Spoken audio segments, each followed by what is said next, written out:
what's up? Red Panda Anthem. Red Panda, what's good? Let's go over Salesforce. Whoa. Yes. Salesforce Baby. has had its worst 2 days in a long time. April 2020. It was down $10 today. Mm-hmm. It's Which is not normal for a stock of that size. Yeah, 8% Friday. Currently at its 52-week low. Yeah. $132. Its 52-week high is $270. So that's more than 50% off. From my backhanded math, that looks like around 60% off of its 52-week high. Yeah. 52-week high. Is Salesforce dead, or is this a situation of investing low?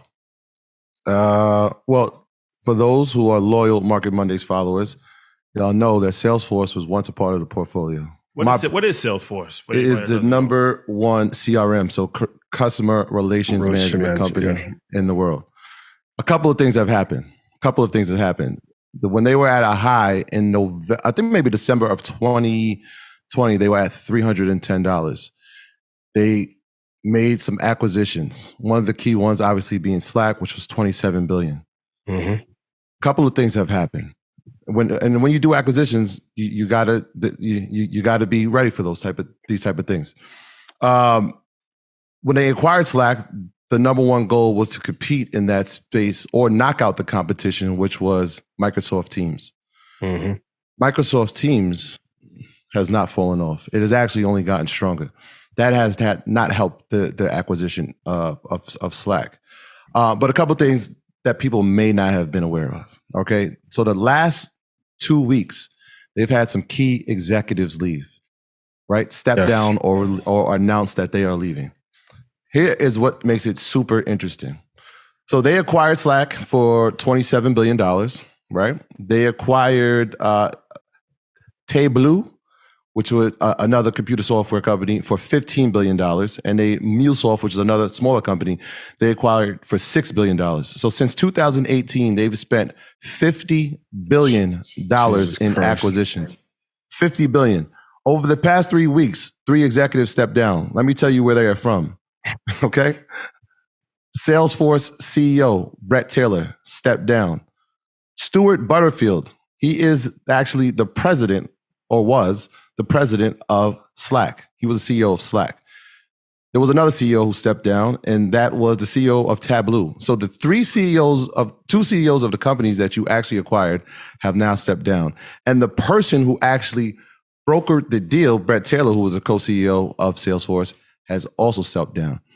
That tells me or shows us a sign that this acquisition probably wasn't the best acquisition for the company at the time. Yep. On top of obviously what Microsoft Teams has done and how stronger Microsoft has become in that CRM space, it's a lot. It's a whirlwind of things that are transpiring for Salesforce at the same time, over time, but at the same time, it feels like right now. Do they still have a strong CEO?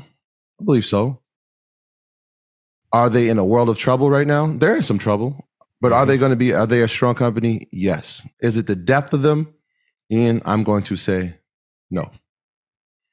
It goes back to one of the points that I always make when we are comparing a company head up. Is their management better? So if you have the 3 people that leave your company, this is like Russell, Lior, and Kevin Lyles back in the day leaving Def Jam. These are not small instances. And I've told you guys, what is the number that we have to, CEOs that we need to see step down before we are in trouble and we head into a recession? This is 3 out of 1 company. Yeah.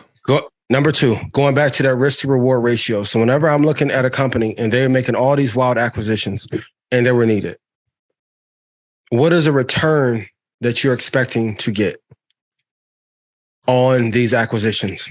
No one said anything. That's why I go back to that risk to reward. If you read Money Master the Game, Kyle Bass, you want a minimum, risk 1 to make 5. But once you factor in time, inflation, emotional discipline or lack thereof, you really need 11x to taper down in worst case scenario to have 5x return on every dollar that you deploy. Number 3, I read a stat that said based on the acquisitions that they made recently and then price cutting, that the average time to return money for clients they've acquired over the last year and a half is 10 years. I'm no math major, but I don't know if you can run negative acquiring a customer to hope in year 11 that you make a profit off of them. Huge mistake. I do like Mark Benioff. He's one of my favorite CEOs. For those you know, he's one of Tony Robbins' star students. And worst case scenario, going back to worst case scenario planning, the price that I have that Salesforce could drop to is $60.41. My question every time I deploy a dollar is, if my life and my son's life was on the line, would I buy it at this price? I wouldn't buy Salesforce at $133.93. I wouldn't touch it. It's down. And if we look, going back to end of year, it hit a high of $311.75. So historically, for those of you that do your homework, even if you just do a quick Fibonacci retracement, we've already bled halfway through. Worst case scenario, we can push down into the 40s. Trading and investing has considerable risk. And going back to that top 2, I know you are tired of me screaming it ad nauseum, but sometimes there are principles that last a lifetime that work, and that's more valuable than like new, sexy, sensational information. I like CRM, but I wouldn't buy it at this time. Wouldn't touch it. Yeah, I think they are now, if not tied or very close to being the worst performer on the Dow Jones for the year, down 47%.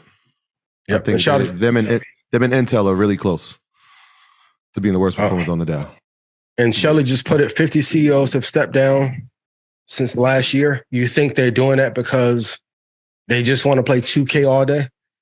And I remember even when I said the housing market was going to come down, everyone's like, Ian doesn't know. He's not. I'm like, bro, I am risking my entire career giving information in real time that people are confusing for hot takes. Yeah. You're going to keep seeing me at the exchange, boy. It's for a reason. It ain't because I'm cute. I'm going to look cute, though. You know what I'm saying? But it's because of these things. Please be careful. Please be careful. And a couple of other things, like the integration to Slack has been slower.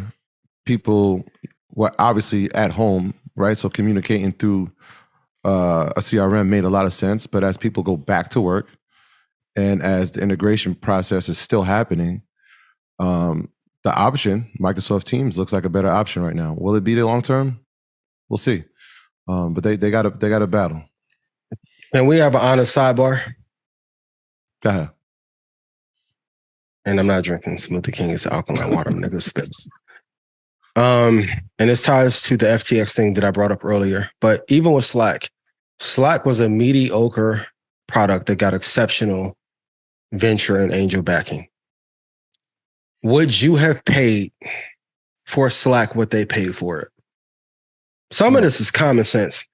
I don't know if Slack was worth $700 million, to be honest. Discord, like if we just argue fanaticism, and which is a key fundamental metric, please write that down, the fanaticism of the brand or company. Discord is eating Slack's lunch. Not better, but the user base is more frequent. I haven't heard anyone in 2 years say that they love Slack. While you're being, and even though Teams is not the best, the ecosystem and systems that Microsoft has is arguably second to none. I don't know if you did your homework when I said the take about Microsoft going into cybersecurity.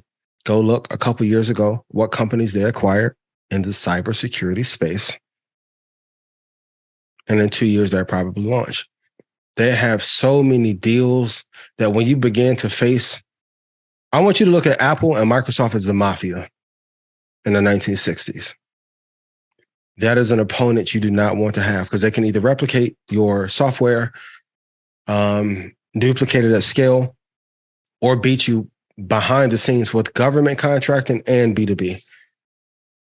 And this is the reason why I say, even when there's all this fervor in the market, I've always said the inverted yield curve and quantitative easing were the two most important indicators. And when the Fed stops printing money, we're going to see who is really good.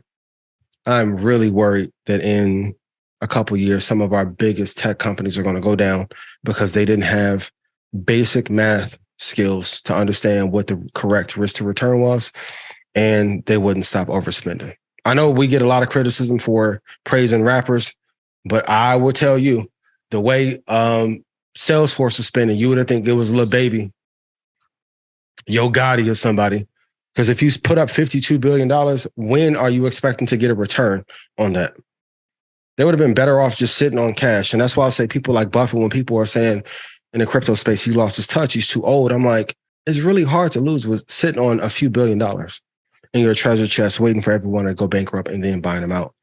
But what do I know? And if I've made you money, please put yes in chat. I love y'all. This that Red Panda Anthem. Ian, what's up? This that Red Panda Anthem. Red Panda, what's good? Red Panda Anthem. Your boy going up. I know they can't stand